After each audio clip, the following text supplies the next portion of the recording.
സംഖ്യാപുസ്തകം അധ്യായം 16. മോശയ്ക്കും അഹറോനും എതിരെ.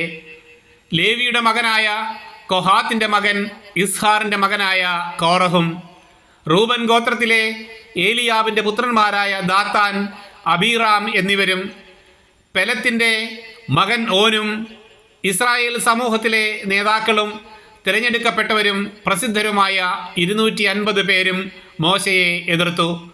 അവർ മോശയ്ക്കും അഹറോനുമെതിരെ ഒരുമിച്ച് കൂടി പറഞ്ഞു, നിങ്ങൾ അതിര് വിട്ടുപോകുന്നു. സമൂഹം ഒന്നൊഴിയാതെ എല്ലാവരും വിശുദ്ധരാണ്. കർത്താവ് അവരുടെ മധ്യേ ഉണ്ട്.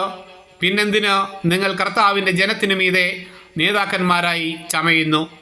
ഇത് കേട്ടപ്പോൾ മോശ കമിഴ്ന്നു വീണു.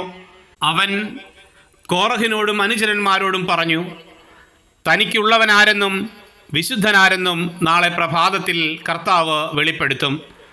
തൻ്റെ തിരഞ്ഞെടുക്കപ്പെട്ടവരെ അടുത്തു വരാൻ അവിടുന്ന് അനുവദിക്കും. നാളെ കോറഹും അനുചരന്മാരും കർത്താവിൻ്റെ മുമ്പിൽ ധൂപകലശമെടുത്ത് അതിലെ തീയിൽ കുന്തിരുക്കമിടട്ടെ.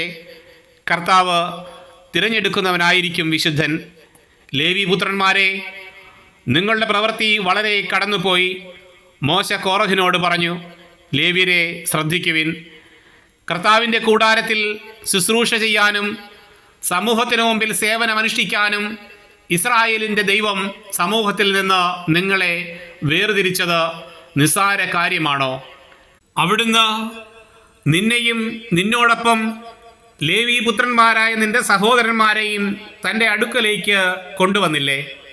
നിങ്ങൾ പൗരോഹിത്യം കൂടി കാംക്ഷിക്കുന്നോ? കർത്താവിനെതിരായാണ് നീയും അനുചരന്മാരും സംഘം ചേർന്നിരിക്കുന്നത്. അഹ്റോനെതിരെ പിറുപിറുക്കാൻ അവൻ ആരാണ്? അനന്തരം ഏലിയാവിൻ്റെ മക്കളായ ദാത്താനെയും അബീറാമിനെയും വിളിക്കാൻ മോശ ആളയച്ചു. എന്നാൽ വരില്ലെന്ന് അവർ പറഞ്ഞു. മരുഭൂമിയിൽ വച്ച് കൊല്ലേണ്ടതിന് തേനും പാലും ഒഴുകുന്ന നാട്ടിൽ നിന്ന് ഞങ്ങളെ കൊണ്ടുവന്നത് നിനക്ക് മതിയായില്ലേ? ഞങ്ങളുടെ അധിപതിയാകാൻ ശ്രമിക്കുക കൂടി ചെയ്യുന്നോ? മാത്രമല്ല, നീ ഞങ്ങളെ തേനും പാലും ഒഴുകുന്ന ദേശത്ത് എത്തിച്ചില്ല.